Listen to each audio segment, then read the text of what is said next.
Good morning, YouTube fans. We're here today with the Simmons family, 2 girls and father. We're here to give you a little brief tutorial on how to set up the basic rod and reel.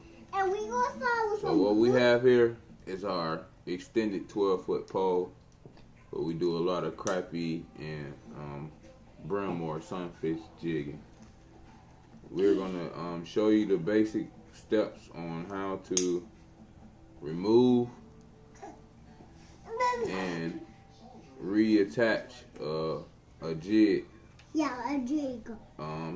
What is this? 32? No, we have a 32 ounce, a 132 ounce jig on here. We're gonna take that one off. It's a little jig, and we have the 164. These are hard to find, but it's good if you find the one with the color because it adds more attraction to the jig. And we start breaking the pieces. So I don't have any scissors on me right now, so don't try this at home, kids.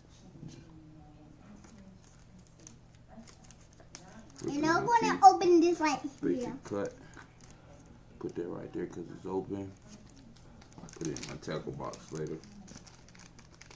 And we're basically going to reattach one of these.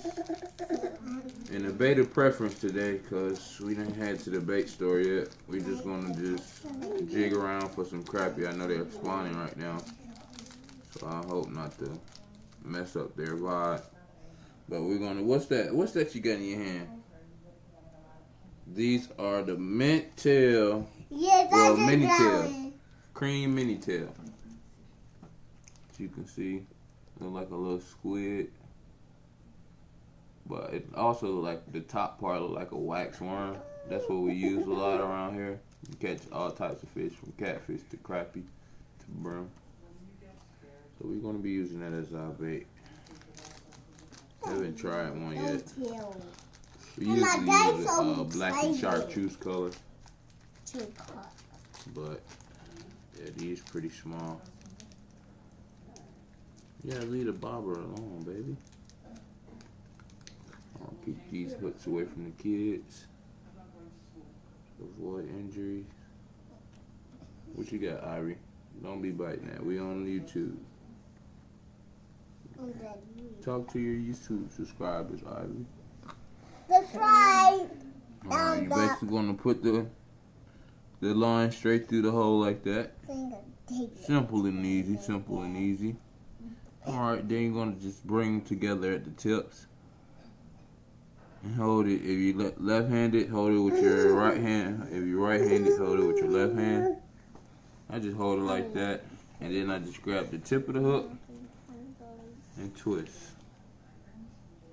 And we on a Twist a good 7 on times. a video.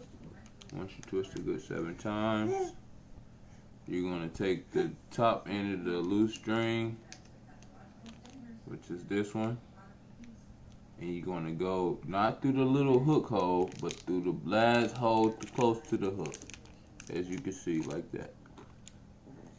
You're going to place that string like that, and you know how anything, when it gets tight, it heats up. So if you have like a lot of loops, it'll sometimes burn your line, so you use water or fix on, but I'm not going to do that on video.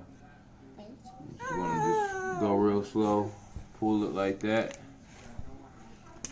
and there you go. Sometimes people leave this little access piece, as it really helps out. If you catch a real big fish and they pull your line, you won't easily come off. It'll like get tighter and tighter. But wait, Ivory. We got the hook in place. Yeah, because I'm a... And my main issue with these, when I'm jigging, I let people know every so often after you get done casting, sometimes you get hook, snag, or sometimes you can get a bite. The hook set on with the string, it'll sometimes fall like this. So the fish is swimming like this. You want it to always be at the top of your hook when jigging. At the top. That way it sits like this.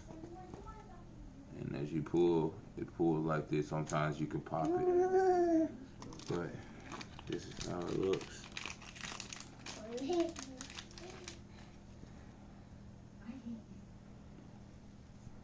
And then you put the little, whatever bait you have.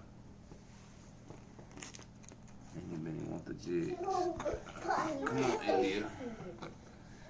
Then you just hook it like that. And I usually don't put it all the way up to the top.